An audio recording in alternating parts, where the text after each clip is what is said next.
Good morning guys. Kanina pa ako gising. Nagising ako.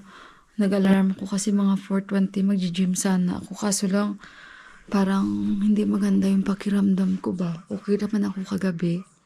So si Buwa gising na siya guys. Binigyan ko lang siya ng hot water. Hindi ko alam kung nandyan pa siya. Tinatry ko itong GoPro. Oh. Tingnan nyo. Oh, GoPro 11. Itry ko naman yung DJI guys. Yung difference nila. Okay guys, ito naman yung DJI, tingnan nyo. Ang clear talaga at maliwanag, di ba? So hindi pa ako nakapagkilay, hindi pa ako konting lipstick. Yan, natural tayo. Wala tayong filter.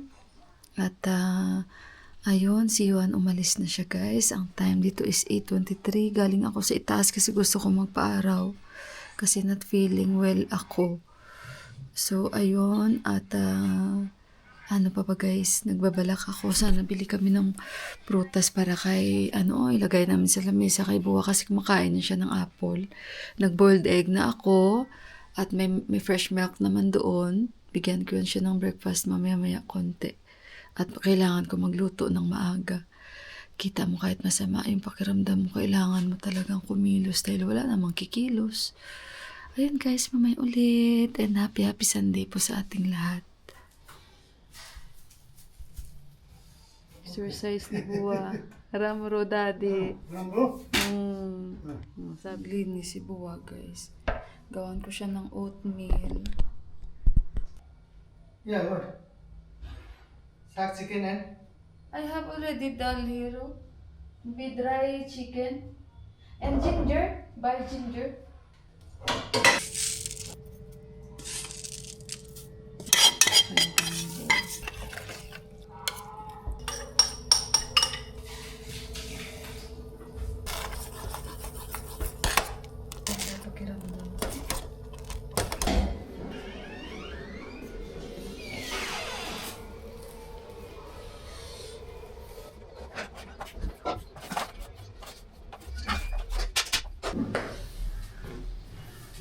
Breakfast ni Buwa, oatmeal at boiled egg. Bumili pa si Tipak ng fruits. Medicine. Medicine? Oh, pressure. Pressure? Pressure, yaran mata. Check. Check. Check. America medicine on? Yeah, fine. Biana. Okay. अहिले दिउँसो चाहिँ हेरेर चेक गरौँ न अहिले भगवान यो खाएको हुँदैन Chamsol. Binili ni Tipak. Tsaka spring onions. Tingnan yung binili ni Tipak na luya. Ang laki-laki. Kamay ko. Sobrang laki. Ang mahal kaya ng luya. Guys, kainin ko muna tong oatmeal. Gusto ko yung oatmeal gatas tsaka konting sugar. Kainin ko muna ito tapos maghimay na ako ito. Chamsur. Ay, yung dal ko. Hindi ko alam kung okay na yun. 9:14. Guys, malapit na ang botohan dito. Yung mga mayor na tatakbo for Prime Minister, nagre-resign na sila. Tapos yung mayor ng Kathmandu, nag-resign na rin kasi tatakbo siya for Prime Minister. Pwede lang pala yun. Parang sa atin, di ata. Pwede no, tapusin talaga yung termino. Dito iba.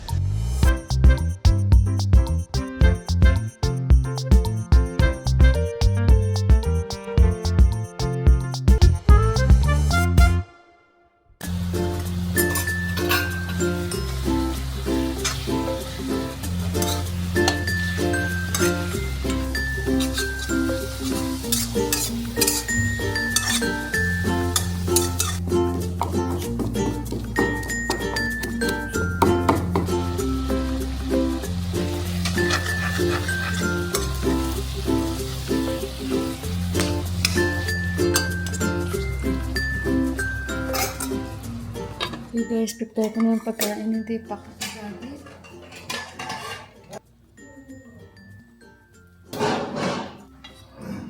Ayaw din niya ni Daddy. Ito tatlo lang. So, kaya nila mag-add lang tayo.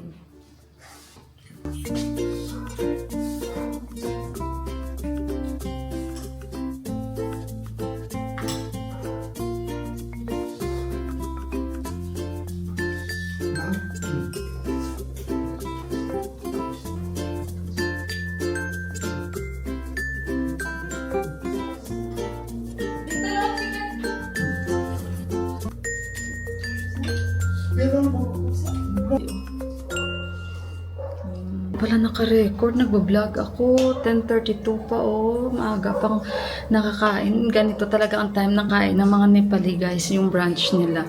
Tapos mga 11 pahinga na yan sila. So ayun, bukas may check up si Bua alas 7. Baka hindi ako mag-gym bukas. Kasi sasama ako mag-check up. So ayun guys, hugasan ko muna ito. Dami kong hugasin oh. Habang kumakain sila kasi hindi pa ako gutom, kumain ako ng oatmeal, diba? Against the light tayo. So, mamaya ulit, guys. Okay, guys, tingnan nyo, oh. May head strap ako ng GoPro, pero gamit ko ngayon ito, GoPro. Ito, itatry natin tong DJI ko. Kasi I think mas maganda siya, guys, pag gagamitin ko ito sa labas. I-on natin. Sinilent ko kasi ito, so hindi ko makikita. Sabi ko, ayan, ay, full na pala. Teka lang, i-format ko pala ito muna, guys. Sandali, guys. Kasi, tignan nyo ganyan yung magiging itsura ko. Ayan. Maganda to kasi pag naglalakad, kita lahat. Ayan. Diba? Eh, ano naman ngayon? Vlogger tayo. Guys, maglakad-lakad tayo. Kung ano ang difference.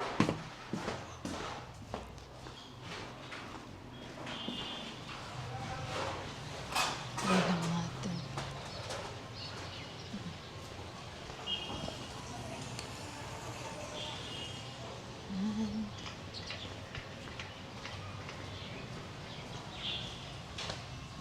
Okay. Mabarin na natin. Guys, bago ang filter. Pinalitan namin. Ayan. Kaya ang pinalit namin katulad kay Auntie ito. Mas maganda kasi guys no na may ganito tayo kaysa sa galon na iniinom namin. Grabe yung chemical guys. Ito direct to oh. Yan sa baba, yan mapupunta. Bininta ng Deepak sa baba. Kakabit nila doon. At least bago na yung aming ano. Tubigan. Made in India pala ito.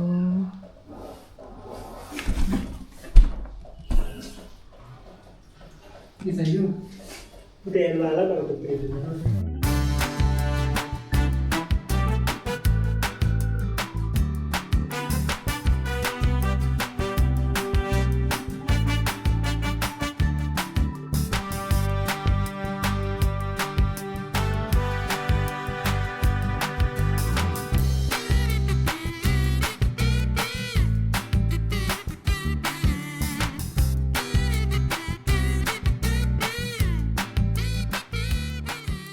Okay guys, so ito yung aming filter, 28,000 Nepali rupees.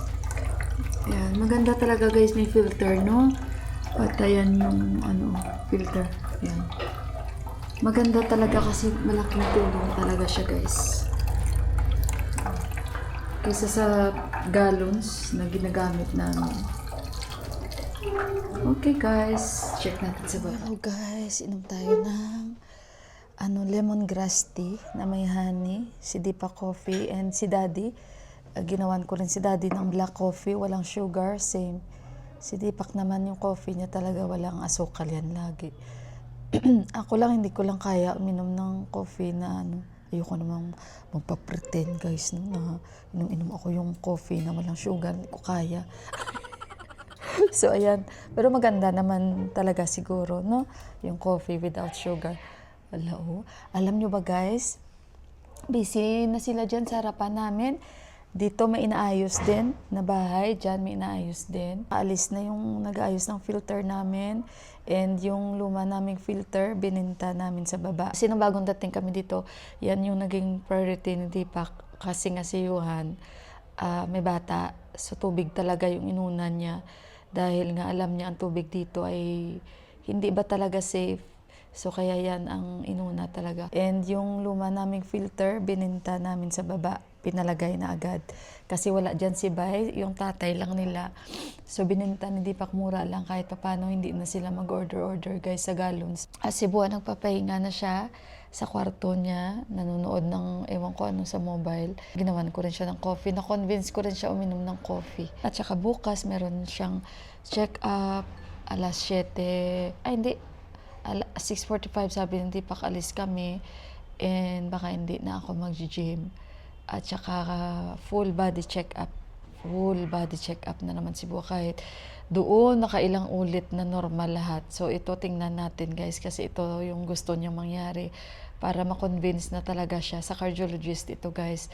Umaga pa lang at sa gabi kukuhanin namin at yun, diretso na siya sa cardiologist mismo. Yung time pala dito is nasa 3:40. Nakaidlip din kasi ako. Ginising na ako ng Tipak. Sabi niya, halika, nandito na yung filter. Yung next namin ay yung CCTV guys. Inaantay lang namin si Bay sa baba dahil may tao siyang ipapadala sa amin. So wala siya, nasa out of town din. At pagbalik niya, yung tao na nagfi-fix sa office nila, siya yung magfi-fix sa bahay nito. So isa din yun sa pinakaano namin, susi ni Tipak sa baba sa living area at para si Buwa mamonitor namin or di kaya baka sa kwarto ni Buwa para mamonitor siya namin guys. Pero kasi syempre no, nagbibihis si Buwa. Pero hindi man yan guys naghuhubad ng buong buo yung katawan niya para lang ba mamonitor lang siya namin guys. Makalagyan namin yung kwarto niya ng CCTV.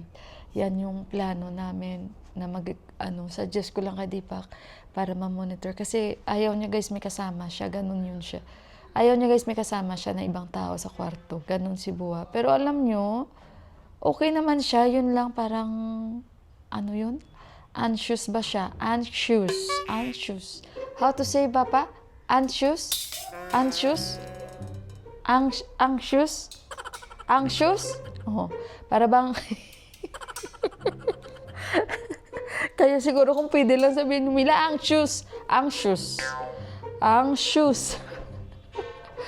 Para ba siyang hindi mapakali? Kaya lakad ng lakad, lakad ng lakad. Hindi ba siya guys mapakali? Ganun siya.